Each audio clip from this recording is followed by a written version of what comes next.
Welcome, everyone, to another webcast from Astronomers Without Borders for Global Astronomy Month. I'm your host, Andrew Fazakis, the Night Sky Guy here for Astronomers Without Borders. Thanks so much for joining us once again, all month long, Global Astronomy Month in its 13th edition. It's amazing to think that we've been around for over a decade, bringing astronomy to everyone around the world. AWB is here to basically build community using the power of astronomy, of how it brings the world together. We believe in one people, one sky. And we're in over 143 different countries, over 12,000 members strong. If you're not a member, we invite you to come and check it out. Membership is free as well. It's great to see everyone. We want to hear where you're watching us from today, this morning, this evening, whatever time of day it is, wherever you are around the world. We want to know where you're watching us from today. And today is a very special day because we've got a special guest speaker talking about Globe at Night program. But before I get there, of course, Global Astronomy Month is really truly global, with all kinds of interesting things happening. And you know what? You can find out what's happening in your neck of the woods by going on to our website at astronomerswithoutborders.org and seeing what events are happening on the Global Astronomy Month calendar. That's what I've got here up, showing you guys what we have. All of this you'll find on our website, including, of course, the trailer, wonderful trailer that you saw, video highlighting all the wonderful things that AWB's been involved with over the years, and the amazing events and activities that we have in store for you. So whether it's actually observing challenges, going out under the stars, looking at whether it's a planet or a deep sky object, doing a citizen science project, or tuning into a webinar like you are today. And of course, we've got wonderful activities still planned. And the big observing event I want to just point out for everyone out there is our Beauty Without Borders activity. This is something really neat, observing event. This is a lineup of 4 beautiful planets. These are the brightest worlds, neighboring worlds to Earth that you can see in the night sky with just your eyes. And they will be in the sky in the early morning at dawn, around the world visible, and the moon is going to be joining the party as well throughout the last week of April. So starting this Sunday, April 24th, we'd like to see you guys go outside and take a look at this beautiful lineup of planets with the moon, and take a photograph using your smartphone. That's right, folks. All you need is just your smartphone. Take a photograph and share it with us. We've partnered with timeanddate.com, the folks that bring you that amazing tools that help you figure out what's happening in different time zones around the world. And of course, our longtime sponsors at Celestron, providing us some amazing audio visuals too for our event here. And if you really want to commemorate this Beauty Without Borders photo campaign, we've got 2 beautiful t-shirts with the logos to commemorate this wonderful planetary conjunction that's in store next week. All this information you'll find on our website at astronomerswithoutborders.org, and just look for Beauty Without Borders on the drop-down menu here, right here under Programs and Global Astronomy Month. Right there is where you'll find all the information. And if you want to know about consult the calendar that we have for GAM, well, look no further. It's very easy. It's gam-awb.org. That's gam-awb.org. It's as simple as that. And you'll get all the activities that is happening throughout the month of April. We still have another week, folks. There's lots of things in store, so don't miss out. You know that there's a Lyrid meteor shower happening tonight. I hope you guys know that. If you have clear skies, look for those shooting stars. There's plenty of wishes to be made. Well, without further ado, the main event tonight is, of course, our featured speaker, Dr. Connie Walker, who's the director of the Globe at Night Citizen Science Project. Now, Globe at Night, 17 years, has been around and is a leading citizen science program. It's I think it was one of those citizen science projects before there was even anyone knew about what citizen science projects were. It's really a trailblazing program. AWB's been so proud to be partnering with Globe at Night and sharing this wonderful project that really helps conserve the shared heritage of our night sky, bringing awareness of the problems of light pollution. We strongly believe in our motto, one people, one sky. And this program, Globe at Night, truly speaks to that. And I want to welcome Dr. Connie Walker to the show. Connie, hello. Well, it's my honor. Thank you for having me here. Oh, it's so wonderful to see you. It's been a long time, but we've been partnering so many years at AWB with all Yeah. the good folks at Globe at Night, and it's just wonderful for you to spare some moments out of your busy schedule. I know you're always busy to come by and share what this program, the Globe at Night, is all about and how people around the world can participate. Oh, I'd love to share that. And first of all, I want to wish everyone a happy Earth Day, actually. Today is Earth Day, and I'm so glad you all could join us. And we are actually also on the eve of the 10-day International Globe at Night campaign. Actually starts, I guess, about right now for the other half of the world from me. And I'm here to tell you all about that, as Andrew said. And plus, it is the start of the International Dark Sky Week, and that is hosted by the International Dark Sky Association, and they are at darksky.org, and I'll share that URL a little bit later as well, so you can get involved with what they have in terms of events, and the Globe at Night, of course, being one of those events. And just to let you know again, my name is Connie Walker, and I actually come from the National Observatory for the United States, and I'm going to go to that in a second here. This is our three areas for our National Observatory. It's known as NSF's NOIRlab. It's just an acronym, but it's a long one. Regardless, we have three wonderful places, and I just want to give you a glimpse of the photographs of some of the telescopes at these sites. The one on your left-hand side is Cerro Tololo Inter-American Observatory, based in Chile. And then there's also the Gemini Observatory, and that, as the name implies, has two telescopes, one on Mauna Kea in Hawaii and in the USA, and the other on another mountain close to Cerro Tololo named Cerro Pachon, also in Chile. And then there's Kitt Peak National Observatory in Tucson, Arizona, and I work at the headquarters there. And I've been very lucky to go to all these locations in my 20 plus years at the observatory. So if it's all right to start, Andrew, I can get into the presentation. Definitely. Go for it. Okay.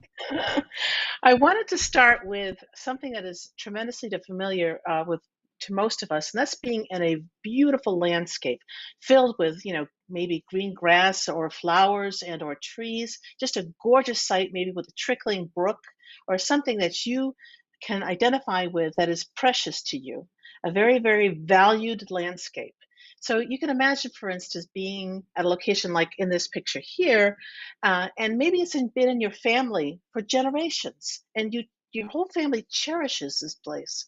It's inspired your family members to be not only scientists, but poets and artists, and all sorts of inspiration the people had in your family have been grateful to actually experience. And so one day, though, maybe upstream or something, your stream got polluted by a factory or something. Something happened where things got, kind of polluted so badly that the grass was no longer growing. The brook was polluted with all sorts of contaminants. And what do you do? What is it? What action do you take to try to make this better, mitigate this, right? So imagine now that that landscape is actually the night sky instead of just a familiar landscape around your home. Imagine it looks as beautiful as this picture here, where the Milky Way is overarching overhead, so beautiful, so many stars you can't tell one constellation from another, and you just sit there with your mouth open, just in awe of the beauty of the night sky. Yeah. So, what do you do if instead you lived in a big city and you looked up, would you see such a gorgeous scene? And the answer is obviously no, right? So if you have never had the privilege of seeing that gorgeous night sky with that overarching Milky Way, how would you know that there's actually something that you should be doing, right? But even if you did know, what action could you take? And I'm going to go through some of these things. In fact, first, I want to actually mention what are the things that we lose when we can no longer view a pristinely dark night sky. So, too much light at night, and as many of you probably know, affects energy consumption, human health, wildlife, our right to view a starry night sky, and our cultural heritage.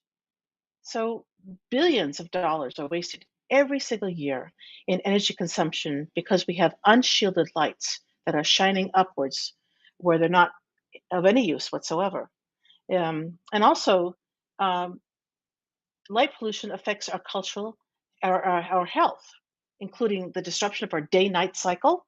And this causes things like obesity, depression, disorders, and there's been uh, ties known to diabetes even.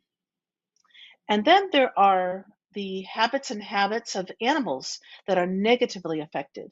And these poor creatures cannot speak for themselves. We have to speak for them.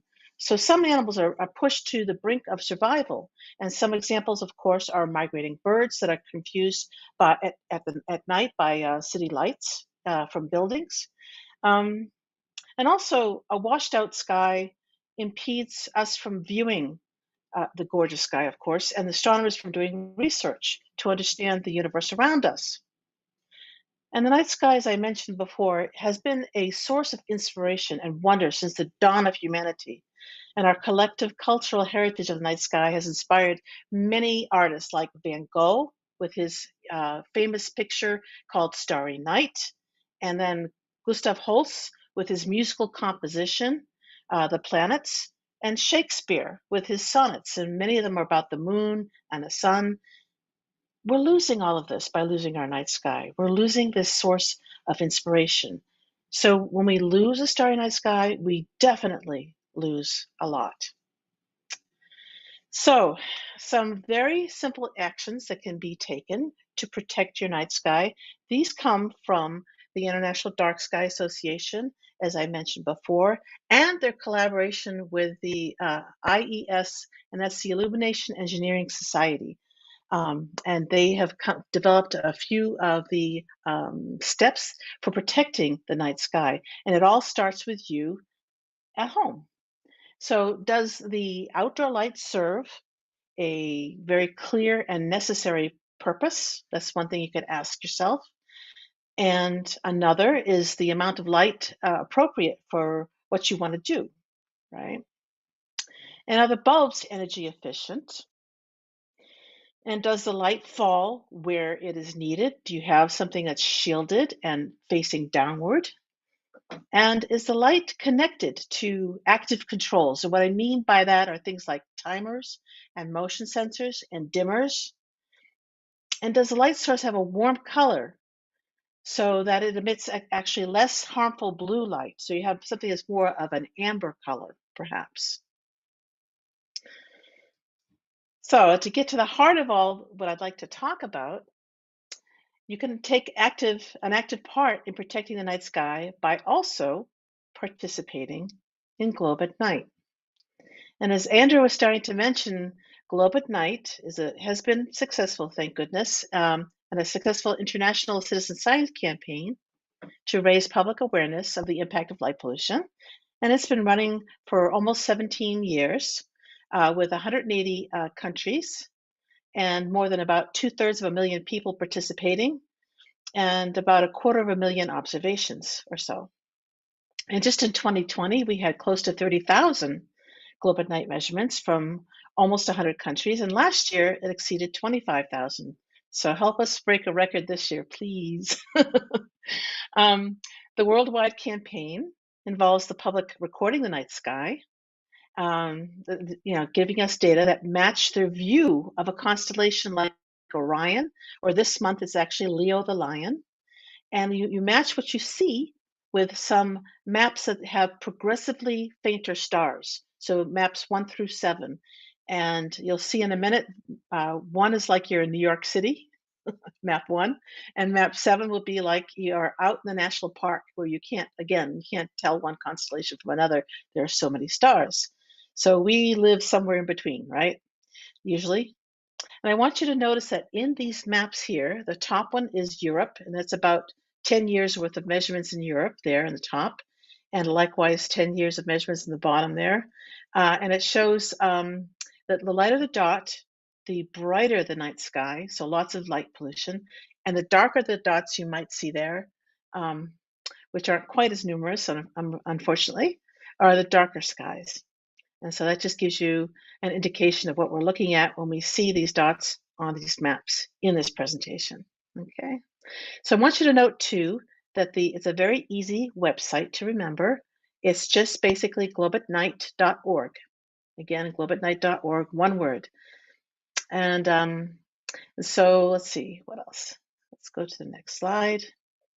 So I wanted to give you some inspiration before we start, because we have had so many people reach out doing so many interesting things all across the world. And this one is really strikes close to my heart. It was a 7-year-old boy, mind you, 7 years old. And he comes from the country of Portugal. And he actually successfully convinced the mayor of his city to change out the lights, the street lights in his city, because a lot of them were these globe lights that light everywhere, but where it's needed on the ground.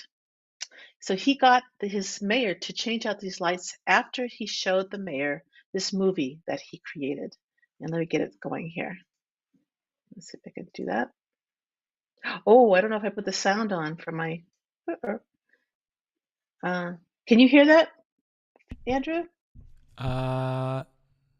Nope. No, we're not hearing it. That's okay. If you read the text. Yes, we can see the text.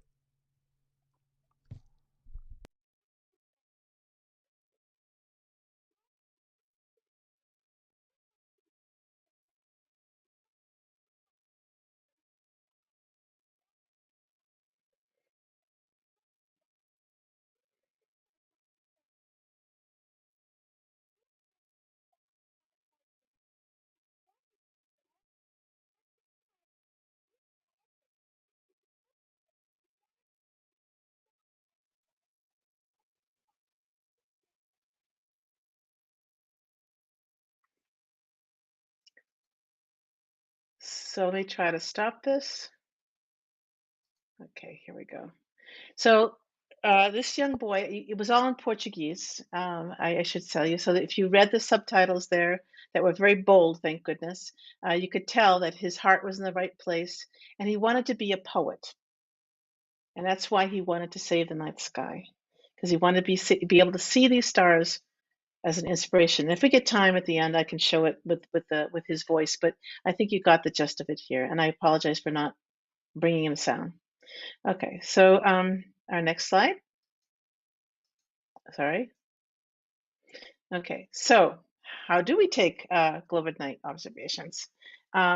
So what I've done here is we have, well, basically 8 panels and an introductory panel, and each panel shows you a step within taking those measurements. And I'm going to go through those steps a little bit. And you'll see at the very top here, now the numbers 1 and 2 and 3 and so on, and I'll just make reference to those numbers as we go through these images. So for the first step here, to take measurements for globe at night, you should first wait about an hour or an hour and a half after sunset. Typically an hour is enough, so that the sky is dark enough. And then you want to turn off as many lights around your home, if that's possible, to make the observations. And the key to all this, believe it or not, it takes like 1 minute to do the observations, but it takes about 15 minutes to get your eyes adjusted to the dark. And that's key. You want your eyes to be adjusted to the darkness that's hopefully around you. And in step 2, that you see here, I don't know if you can see my cursor, Andrew, but yes, we can. Okay, good, good. Then in step two, you're going to try to find your constellation in the night sky. And this month it's Leo the Lion, and I'll show more on that in just a minute or two. And you can also use an app like Starwalk or the many other apps. Some of them are free to display where and how to find the constellation. And it's pretty easy to see Leo. He has a what looks like a backwards question mark. I'll show you that in a minute for his hair, his mane, they call it. Step three, you're going to go to the Globe at Night homepage, and that's again just globeatnight.org. You're going to click on the report tab, and I'm going to show you that in just a few minutes. And that report tab is also called a web app in our address, our URL, our link to it. And that will give you the page on which you're going to report. Now, just to let you know at this point, and I think I'll mention it later too, we have this web app in at least 20 different languages so that it can hopefully meet your needs. Okay. And then there are a few, here are the first few steps that you take once you're on that web app. Starting here in step four, you're going to enter the date, the time, and right here down below that first step up here is where you put in your location. And the great thing about this is that if you have a smartphone, then these two steps are done automatically. The phone will put in your date, your time, and your location, and you don't need to enter anything. But if you do need to enter it, then you're going to put in, for instance, your street address, town, country, perhaps all these three things. Or maybe you have two streets that intersect. You don't want to give your street address, although that doesn't go anywhere. It gets translated directly into a latitude and longitude, so you don't have to worry about it. We don't keep your street address. And then, or if you just want to do two streets that are meeting that you're taking your measurement near, or if you're at a landmark, like in the United States, that might be the Statue of Liberty. In Paris, it might be the Eiffel Tower. If you're right near there taking measurements underneath a polluted sky, that you could do something like that. So then we go to step five here on this particular slide, and you're going to see the star charts at that point, and you're going to have 7 star charts that you do see, and I'll show you those in up close and personal in just about 1 minute. And each chart from 1 through to 7 shows progressively fainter stars. And again, chart 1 like New York City, chart 3 will be like a typical center of a medium-sized city like the one I live in Tucson, Arizona, USA. And then chart 5, you'll just begin to see the fuzzy Milky Way overhead, if it's up at that time. And in chart 7, again, that's like a national park. So it gets more and more stars as you go along and less light polluted. So by choosing the chart that most closely resembles what you see, you're measuring your light pollution level from where you are. The next step shown here on the slide is step 6, is choosing the amount of cloud cover. And you'll have 4 different images from a clear sky to an extremely cloudy sky. And hopefully you're not taking measurements when it's overcast, because that doesn't give us any data at all. So, and then step 7, you're going to enter your data. You're going to, you're going to hopefully where you left your map in step 4 or 5 here, down here at the bottom left, that's where you're gonna that where you leave your choice is where your measurement is going to enter as that number. Say you chose chart 4, it's going to be left at chart 4, and that'll be your measurement. In chart in step 7 here, if you have what they call a sky quality meter, and it's in my closet, not here, but it looks like this device here. It's about the size of a pack of cards, and what it does is that it has a little sensor in it that takes the data of the brightness of your sky overhead in one easy step. It's battery powered, and you can, if you have one of those, or some of us in the United States can actually borrow them from libraries, believe it or not, and you can take it out like you would take out a book. And with that, you could take a measurement and insert it in there in the Globe at Night webpage. You don't have to if you don't have it. It is optional. And then when you're ready, voila, that's it. There's nothing to it almost. You just click the submit button in the last step here in step 6, and you're done. So the web page looks like this. I can show you up close and personal here.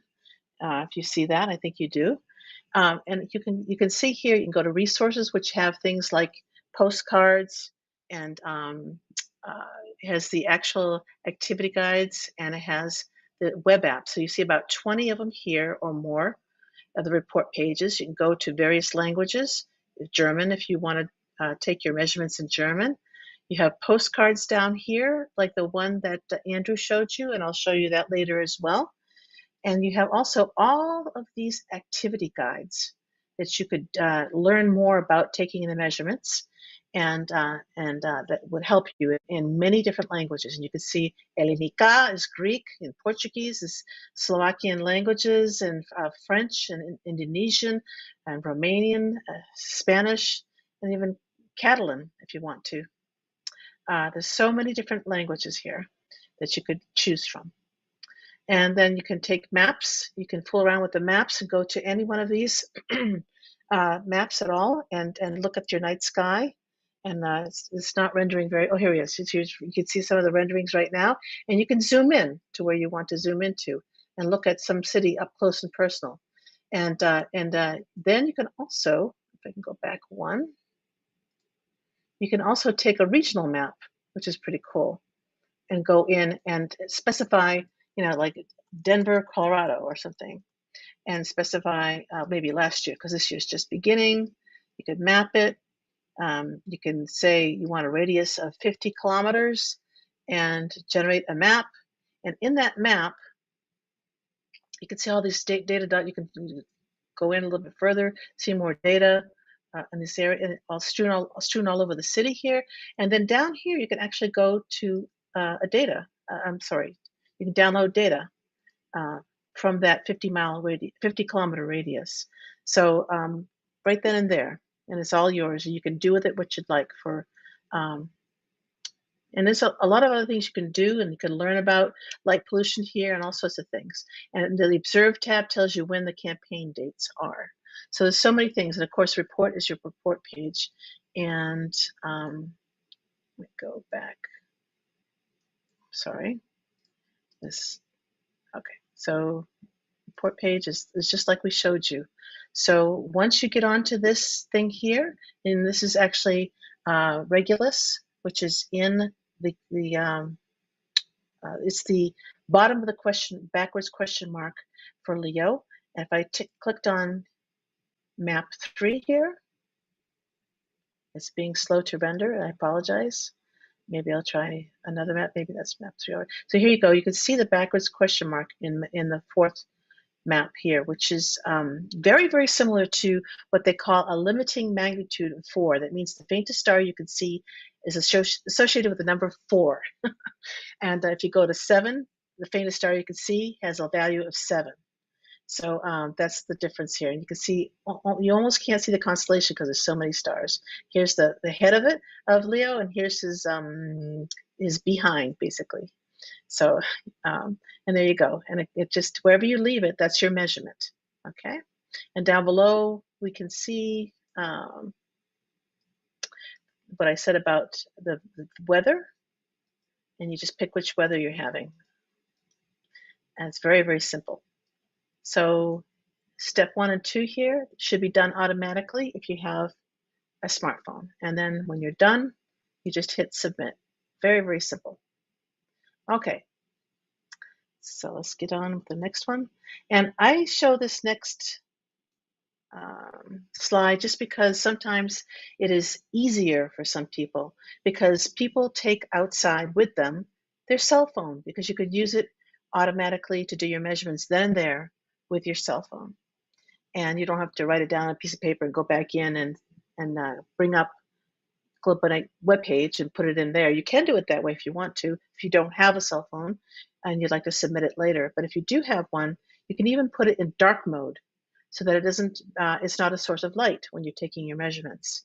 And that's the steps here. So when and did you make your observations, date and time, and your location, and then is here on the upper right hand side, how dark is your night sky? You pick your map, with those thumbnail images at the bottom, and it shows up as a big map on the one you finally choose, and then the weather, and then you just submit. So it's pretty easy, I would say. And I want to say too, guys, if you have any questions, please, feel free to ask them. And if Andrew thinks they're timely and they should be stated right away, he can feel free to interrupt me, especially if I'm not clear about something and you want me to reiterate a step or something about what I said. But until I hear from Andrew, I'm going to keep on going here. Yeah, we've got questions, but go ahead, Connie. Oh, good, good. I'm Oh, collecting the questions for you. okay. Thank you, Andrew. And so here we have a nighttime map with Stellarium, if anyone's familiar with that software that they use to look at what's up in the night sky. Stellarium has shown here in a sort of the red lines that what Leo looks like as a constellation, and his head here, and Regulus is the brightest star in Leo, and then the backside of Leo. And so it's replicated in these pictures, but you don't see them in the first few charts because it's a very light polluted sky, and you don't even see Regulus at this point. So you do see a chart 2 Regulus, and you see a couple stars in Leo here, but not too many. And this is a wider version. It's like 100 arc minutes across. And then when we go to the next map, it kind of zooms in a little bit better because you have more stars. So I'm going to go to the next slide. And these are charts 4, 5, 6, and 7. Remember, I mentioned there are 7 charts. And there you see Leo again. And this is in chart 4. You're starting to really see the main stars in Leo, and more as you progress up the increase in numbers for the faintest star that you could possibly see in the charts. So where you leave it again is where your choice is going to be for Globe at Night. And here we have some campaign dates, and I only chose the ones that are left. The first 3 months I kind of omitted, but they're on the postcards. And so the next one starts tomorrow, or actually today for the other half of the world. It's already nighttime there. When it's 10 days, as you can see, and it looks like it's haphazard. I mean, it's just like all over the chart in terms of the dates, but they follow when there's no moon in the first half of the night sky of the night, right? So that kids especially can go outside and take measurements. So we're trying to teach all age groups, but we really like the kids to get involved because we figure that they are our leaders of tomorrow, and they will, have all these professions that we'd like to have them just familiar at least or aware of the issues of light pollution and how they might be able to fix it, doing what they can in the future. So we have from April 22nd for 10 days until May 1st. And this is pretty much when there's third quarter moon and up to new moon, basically. So that 10-day period in there. And it comes in all different languages, as you can see here too, not just English. So what I thought we'd do, I can stop here if you'd like me to answer any questions that were on the technicality of Globe at Night, or I can continue now and show you some excellent examples of how Globe at Night has been used. Andrew, what would you like? Well, let's take a look here. I see some questions. Let me see. Damien is asking, can you download data from the monitoring network also? Is that the Globe at Night monitoring network? Yes. Yes. I believe you can, but to be honest with you, that is under the purview of a group that is in Hong Kong. They collaborated with us, but it's really their project. And so if I can give an address to Andrew at the end that he could use to give to you in terms of who to contact, that would be probably the best thing to do. So Yeah, Jason Pan definitely. and So Chu Wing are the two people that are the heads of that project, that part of the project.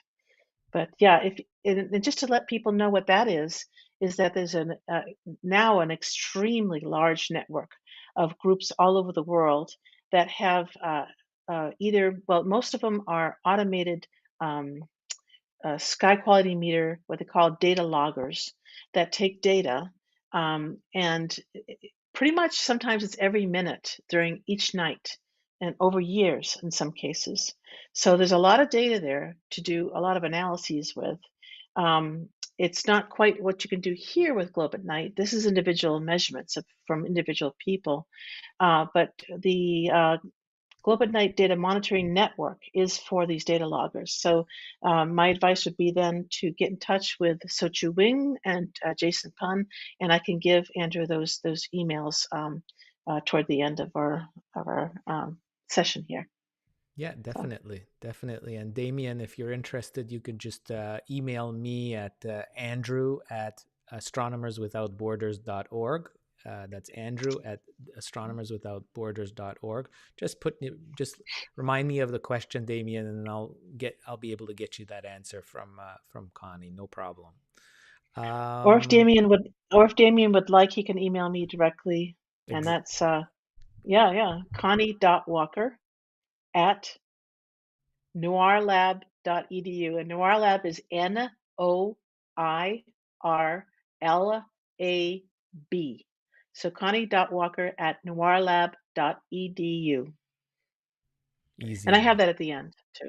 Yeah, Easy enough. sort of. Connie, do you want to continue with what you had some Yeah, more sure. slides? Yeah.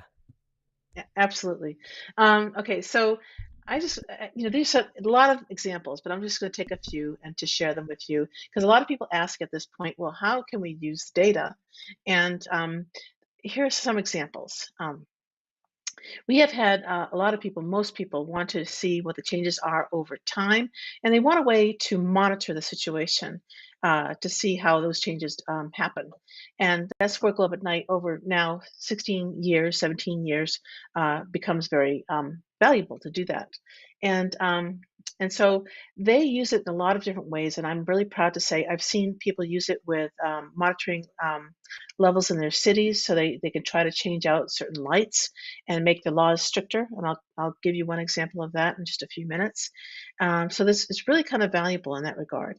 And people have asked about population density growth, right, and how that grows with light pollution. They've used it in various lighting surveys to see if big box companies are doing what they're supposed to do. They've also done it in a very positive fashion to search for dark sky oases and for ordinance compliance. And that's sort of related to the lighting survey and also changes over time. So some places are not compliant. And sometimes cities don't have the money in which to do kind of monitor those compliances. So it's sometimes is good for citizens to help out, actually. And then we've had people all over the world, from scientists to students, do all sorts of projects on animals and human health, safety and security and energy consumption, and cost. So it's been a really kind of a neat 16, 17 years in which some of these things have happened. And let me give you some highlights. And one of my favorites was it were a group of children that were mostly, they're all from the same school district in a state in the United States called Indiana, and they asked basically how much of the night sky have we already lost, and they calculated this, but they did it through doing the Globe at Night program, and there were 3,700 of these students from a dozen elementary schools and two middle schools in this one school district that participated, and they each basically took a Globe at Night measurement piece at least. And the students, what they did when they once they had this data, they wanted to visualize it differently than just a silly old map, right? They wanted to figure out what they could do to make it tangible for them. So they actually built a 35,000 piece Lego map, and they built it 6 colors high, so each layer was a different color, and each layer represented one of those maps I showed you, but they only took the first 6 out of the 7 maps. Okay, And so, with these 6 layers, they wanted to represent their map of globe at night of the district. And they took away the Lego pieces so that they got down to their level of maps, which is like, you'll see, it's here is mostly blues, well, a little bit blues, and mostly greens and some yellow. And that was, is you could see in the map here, level 3 and level 4, with a little bit of some good sky being magnitude 5 for a limiting magnitude of how faint they could see a star. And so, and this Lego map got a lot of attention. It was huge. You could see there in the picture. And they put it in their library for about a year. It went on tour a little bit. The city council was interested in it as well. Got a lot of media attention. That was one cool project that happened.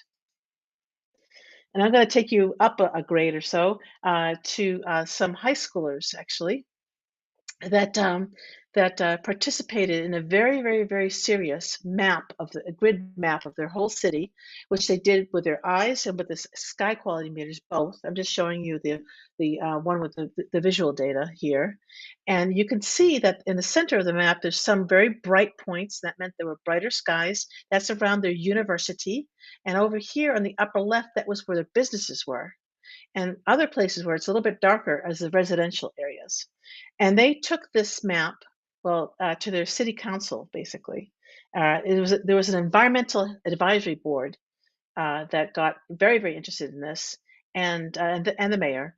And it took about 2 years, but they actually got the laws or the lighting ordinances strengthened, and so stricter laws were passed, which I thought was pretty incredible. So they did this in conjunction with some amateur astronomers um, to help them do this, and I thought that was just brilliant. And then I'm going to go up to college level here, and I had the honor to work with 2 undergraduates in the nearby college just across the street from where I am, who did a study on the impact of city lights on a very threatened and endangered species of bat called the lesser long-nosed bat here in Tucson, Arizona. And they, believe it or not, took 3,500 data points, all evenly distributed across Tucson, believe it or not, and constructed this contour map. And so you see that white spot in the very center? That's like if you can imagine a map of a mountain, this would be the mountain top, right? This would be the brightest part of Tucson, the city center. And then it gets dimmer as you head away from city center. And so then we met with the Arizona Game and Fish Department, and they had data on the bats, on 13 bats.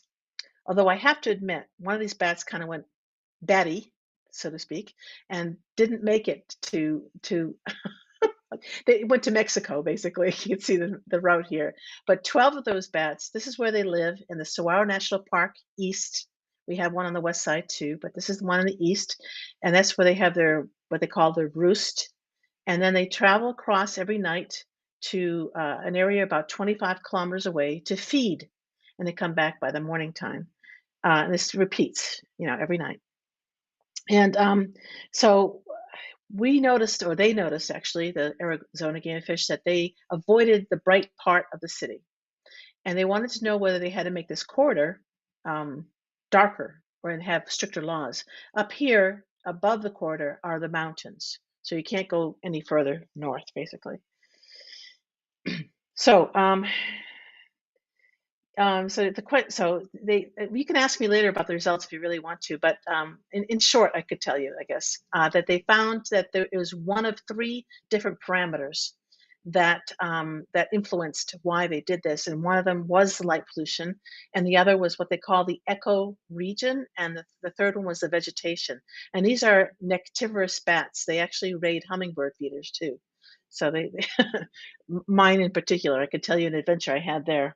But anyway, so it wasn't a strong enough analysis. The analyses showed where they preferred to go, where they didn't prefer to go, avoided going. And in that analysis, it wasn't strong enough to say we had to make the laws stricter. So it was a good result, but not exactly the result I guess the Arizona Game and Fish might have wanted to see. So, and then we've had really cool things. I don't know if anyone here has heard of BioBlitz, but BioBlitz used to be something that every single year the National Geographic would support an entire couple of days of activities learning about biodiversity in the area that it's hosting its a BioBlitz event. And in about 10 years ago, they had one in Tucson. And Tucson is a fairly large city with east-west streets, north-south streets on a grid, basically. And you could see that what we did for this inventory, night sky inventory we had 4 major streets we took data across. You can almost see it, but we had data on the right-hand side here, which is the national park on the right-hand side, and then we have a national park on the left-hand side. So we had Boy Scouts here on the left-hand side. We had amateur astronomers and the general public take data in the city, and then we had because this is rough land over here, we had the rangers take data on the mountainous area. And it was so successful, got lots of media attention, and they found that in the middle of the city here, this bright dot was 100 times brighter 100 times than the darkest part of the eastern portion of our measurements here in the mountains. So that's pretty impressive. And anyways, so that was a really cool kind of thing. And what it did, it really promoted what you meant by light pollution and how light polluted an area might be and what you might be able to do to make it better. So that was that. We have various other partnerships, and I'll just gloss over this very, very quickly. We had a night of was it a year ago from last year, where before COVID, basically, where the Australasian Dark Sky Alliance held an event that made the Guinness Book of World Records. And what they did was, it's their longest night of the year, being in the southern hemisphere, not the shortest like it is in the northern hemisphere. So for them, they have more hours in the night to take this data, and they got 6,700 measurements for globe at night in one single night. And this is a major event, and so that we're hoping that they're going to do it again this year. Now that we're coming out of COVID, hopefully. So, and then we've had other things like major star parties across entire states, like the one in Minnesota. Minnesota now usually has at the Bell Museum. We've had citizen science programs with the Citizen Science Association, lots of different things. And then there's a very nice event down in, big astronomy event down in Chile that we've had Facebook Live events for as well. So many different instances I could tell you about. And one kind of really nice one that we have had the honor to be involved with. We've been involved with Girl Scouts in a couple different ways, but one of the ways that really pulls at my heartstrings is the one that we had with 2 sisters that are, 2 twins that were trying to go for their silver award in the Girl Scouts, and they did an incredibly beautiful Dark Skies webpage for kids.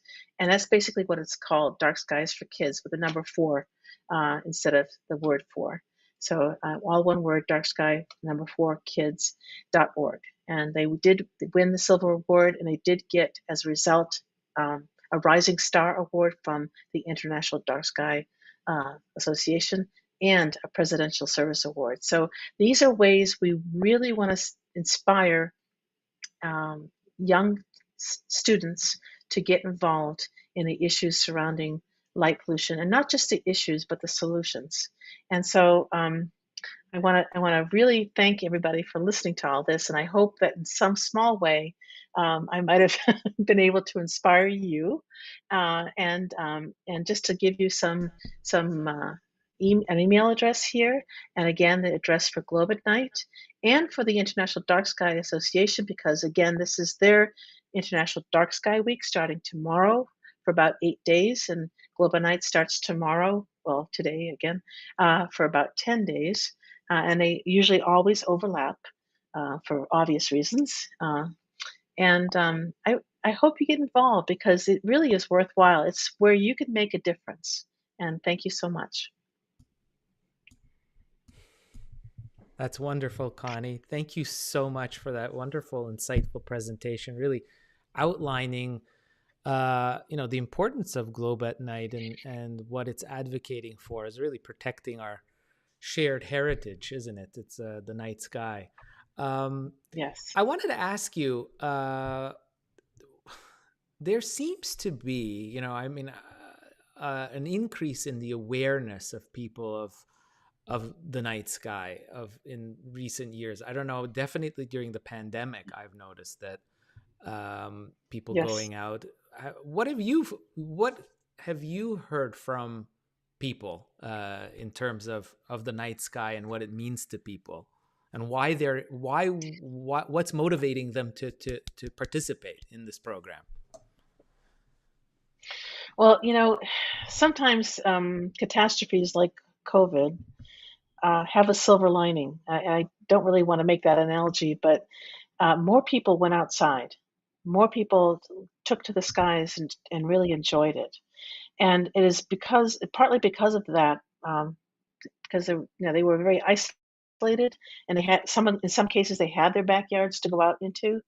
That we got a lot more. We had record-breaking years. We had close to 30,000 measurements in 2020, about over 25,000 last year, and that was more so than any other year prior to 2020 and 2021. So, in some very bizarre way, we were grateful for that. But we don't want to see anybody experiencing COVID whatsoever. But but at least it had some good sidelines to all of this. And we did hear from a great deal of people all over the world. I get emails a lot, and we have a Facebook page and things like that that people can participate in. And the stories are just wonderful. And at this time of year, especially, people are asking for lots of talks, lots of workshops, and we're very glad to help out. And we've gotten more than our usual amount this year and last year and the year before. So I think that it kind of speaks to the numbers. Right. Yeah. I mean, definitely, here at AWB, we're seeing an uptick, a major uptick with the pandemic, people being inside, Mm, uh, maybe looking for other activities, because of the downtime that they've had yes. with all the health restrictions. They're noticing the sky more. People are seeing, whoa, they're something that's maybe they've never taken the time to look at. Are you guys seeing at Globe at Night differences in terms of geography, the participation or around the world? Is there any differences? Anything that you've noticed in your data coming in? Yeah, we've had some new areas, which is often very good. We really admire the people that have been with us for many, many years. Uh, Denver always does something. We have areas in France that really do a lot as well. We have the Montevideo down in Uruguay that always she seems to participate, and places in Chile. And I mean, in Czech Republic, really, there's some very, very, very, very dedicated people there. And there's a teacher in Macedonia that is incredible, and she gets her students every year to participate. And people in Portugal too. We started several years ago right before the International Year of Astronomy in 2009. A very wonderful young lady named Rosa Doran from Portugal and I started the Dark Sky Rangers that the Francesco in his video talked about. And the Dark Sky Ranges in Portugal just took off like crazy, and there's so many people there that are dedicated as well to providing measurements. So if it's very, very. I learned about countries actually getting to into Globe at Night, countries that I had not really been aware of before. So it's a good geography lesson as well. If you get a chance to go onto the Globe at Night website and just peek at the map and just go all over and see who's been involved, and you'll see it's pretty widespread. It's really kind of nice. That's So, impressive. and Uh, Japan, oh my gosh, Japan, yeah, they're they very take yeah, here at AWB too. We yeah. have a really big Japan contingency. It's really impressive. They're so dedicated to the Mhm. night sky. Yeah. Have Yes. you seen, Connie, any surprises in the data that you've seen over the years that you go, oh, it was something unexpected? Not really unexpected. I've seen you can do analyses where you can tell if the skies are getting worse or better. Yeah. Um, but the point of doing these analyses are that you really should take from the same locations every year. That's not always possible, so you have to take the results a little bit with a grain of salt. And if you want to be scientifically correct, you really should be from the same areas that you take these measurements. And the skies are getting, yeah, a little bit worse in most places. I hate to say it. So that's why we have to continue to bring awareness to the public. Um, that said, the globe at night has been shown time and time again to be a really good indicator of monitoring light pollution levels all over the world, especially if you take an aggregate of the data. And it's been in scientific papers with people like Chris Kaiba, who you may know, um, and for that we're grateful for Yeah, that. Yeah. yeah. I'm just wondering out loud. My thoughts turn to, we're talking about night sky and light pollution, obviously to the new internet satellites that are being put up by private companies, and that is Oh, just blowing. Right? It's everywhere on the internet. People are talking about it. There's articles being written about it, and it's controversial in many aspects. I'm just wondering, in terms of a globe at night, has this been brought up? Is this being discussed in your group? yes. Well, to be honest with you, that's what I've spent the last 2 years doing. I We had four pretty major conferences on the topic, and for months before that, there's people that were involved with the research. Did about 2 months of research before each of these, and then we wrote reports afterwards. And it went to the UN. We've had many reports to the UN on this, and now we have been given a center to oversee that's specifically on the topic of satellite constellations. And we're now forming our various working groups. And one of the elements that you're referring to is are these satellites going to basically, in an aggregate way, uh, brighten the night sky in general, basically? And the thought is there's been two research groups primarily doing research on this, but it's not conclusive yet, to be honest with you. But the general consensus is yes, if you get enough of these satellites in the night sky, it will produce an aggregate increase in the light pollution contribution. Yeah. So I mean, they're we have to talking about stay. tens of thousands of satellites being put up in the next few years, Yes, potentially. Yeah. yes, that's right. Yeah, by count, it really did decrease a little bit because OneWeb went from something like 48,000 down to 6,400. They went into bankruptcy, but then they came back out and they kind of downsized for the moment. So that took the previous estimate of about 100,000 by the end of the decade down to about well, a little over 70,000 maybe. That might be up by the end of the decade. And these are pretty much things that are getting licensed, but you never know what's Mm. going to happen. Some of these may not come to fruition, but then there might be others that you haven't heard about yet that will come into existence. So it's really interesting, very, very interesting. The question, I guess, And is there's a also, so will the uh, industry, engage in discussion and work hand in well, hand with the science groups, right? Well, yes, actually, we've had some very good luck with that. We have the three major companies that are putting up most of the satellites at the moment, or just beginning to. That's SpaceX and OneWeb and Amazon, and we're now talking to other satellite companies as well. And they're all, SpaceX almost immediately got on board, and they created a coding that they call DarkSat, which worked to some level, but not entirely. And then they put up visors, which worked even better, but still not at the quota we wanted. And now they've taken down the visors because they want to have a laser that communicates between the satellites, but they're experimenting now on other coatings that they're going Hmm. to hopefully be using in the future. And Well, then, there's it's others that want to do similar things. Go yeah. ahead. I mean, I think it's encouraging to hear that there is this communication, that's Hmm. open. I think that's, I hope. So, oh, I think we might have lost Connie. Connie, are you there? I'm here. Oh, there you are. Yeah, You're just I'm frozen here. for a second. Yeah. So I was just saying that it bodes well. Yeah. I Mhm. hope, crossing fingers, that that communication continues and the industry listens to. I mean, it's nice to see that they're trying different methods of uh, to bait Yeah, that. yeah. It's gonna be a long road because, they're much more equipped to do things faster than astronomers in our field who are doing this pro bono. Yeah. Right. But we'll do our best, and we'll try to come up with mitigation strategies for the next generation because you have to do it before they design the next generation. And they're pretty much amenable to that. A lot of the companies we've already talked to. But there are different things in policy you have to attend to.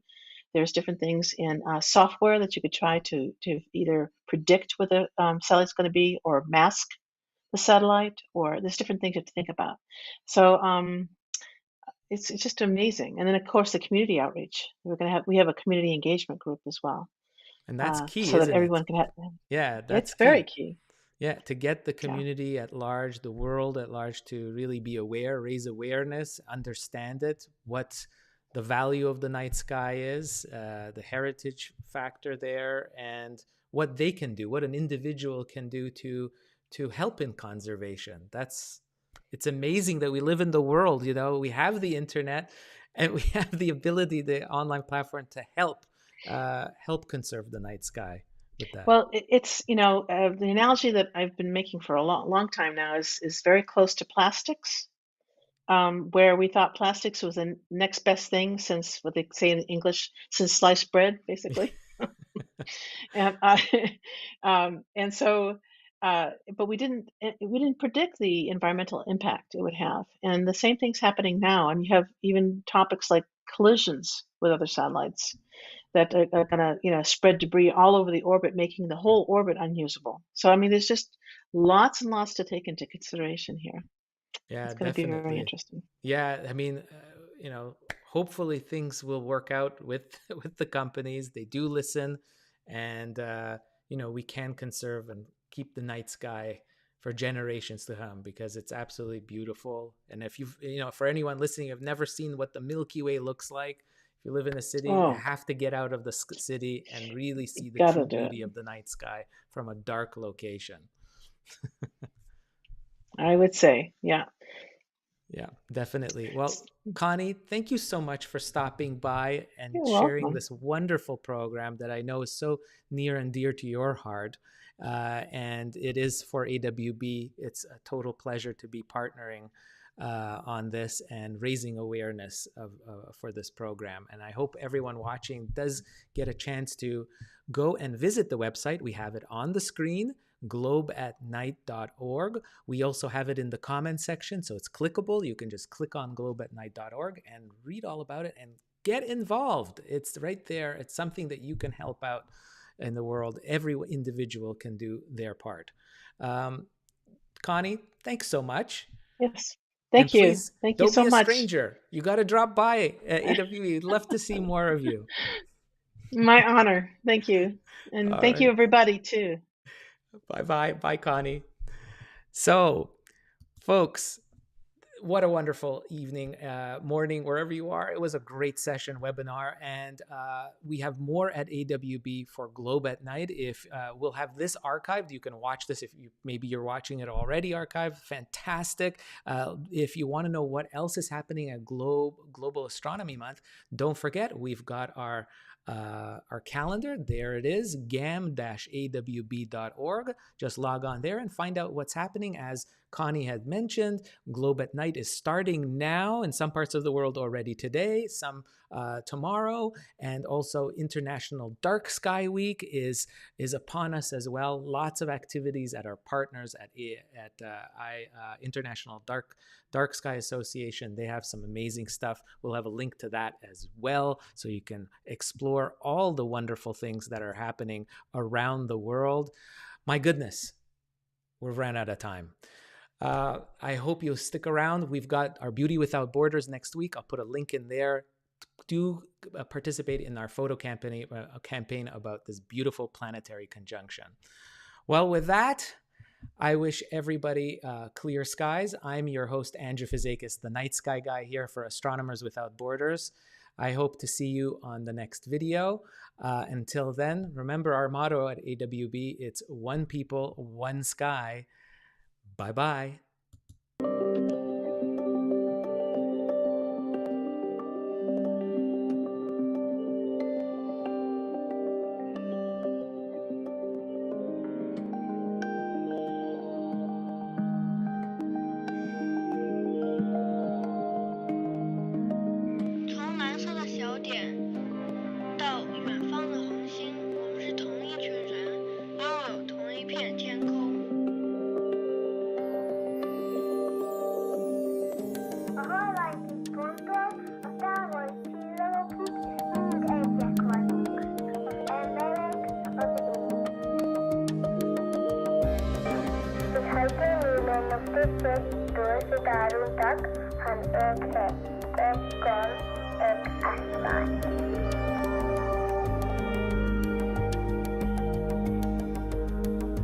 From the pale blue dot to the distant stars, we are one.